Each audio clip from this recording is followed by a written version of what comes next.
एक बहुत गरीब किसान था। वह अपनी बेटी के साथ एक छोटी सी झोंपड़ी में रहता था। उसके पास खेती करने के लिए इतनी कम ज़मीन थी कि उसकी फसल को बेचकर उसे बिल्कुल थोड़े से रुपये मिलते थे। उन रुपयों से वे लोग ठीक से खाना भी नहीं खा पाते थे।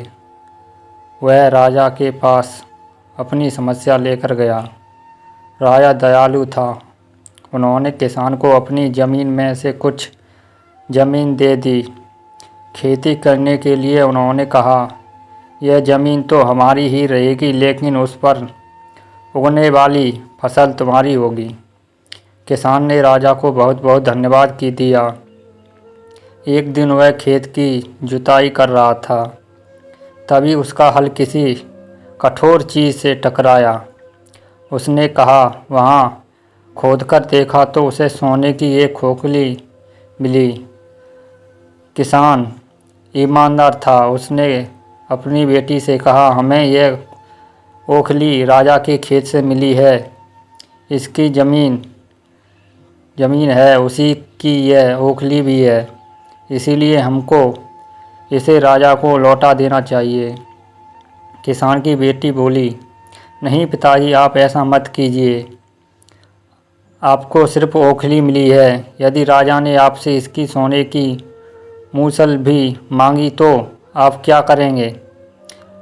आप इस ओखली को अपने ही पास रखिए। लेकिन किसान को यह बात ठीक नहीं लगी। वह बोला, जो चीज़ हमें मिली ही नहीं, उसे मांगने का कोई अधिकार नहीं है। वह राजा के पास ओखली लेकर पहुंचा, लेकिन दरबार में ठीक वैसा ही हुआ जैसा कि किसान की बेटी ने सोचा था। राजा ने सोचा कि किसान ने लालचवश मूसल अपने पास रख ली है। किसान बेचारा सोने की मूसल वहाँ से लेकर देता। नतीजा यह हुआ कि किसान को जेल में डाल दिया गया। जेल में ना उसे ढंग से खाना मिला था, ना पानी। किसान को ऐसी गलती की सज़ा दी गई थी जो उसने की ही नहीं थी।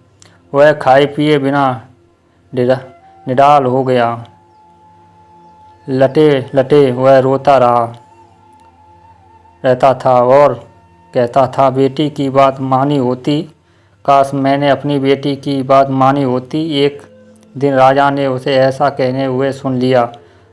जिन्होंने किसान ने पूछा कि वह ऐसा क्यों कह रहा है। तब किसान ने राजा को पूरी बात बताई।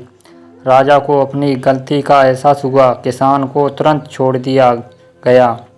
किसान की बेटी को राजा ने दरबार में बुलाया। उससे बातें करने के बाद राजा को पता चल गया कि वह किसान बुद्धिमान है। किसान की बेटी को राज्य के खजाने का मंत्री बना दिया गया। उन्हें रखने के लिए घर और सभी सुख सुविधाएं दी गईं। किसान और उसकी बेटी सदा खुश रहने लगे। किसान को थोड़ा कष्ट जरूर झेलना पड़ा, लेकिन अंत में जीत सच्चाई की हुई। अगर आप लोगों को ये वीडियो अच्छी लगी हो तो वीडियो को लाइक और एक कमेंट और चैनल को सब्सक्राइब करना ना भूलें, ताकि आपको अच्छी आगे की वीडियो मिल सकें।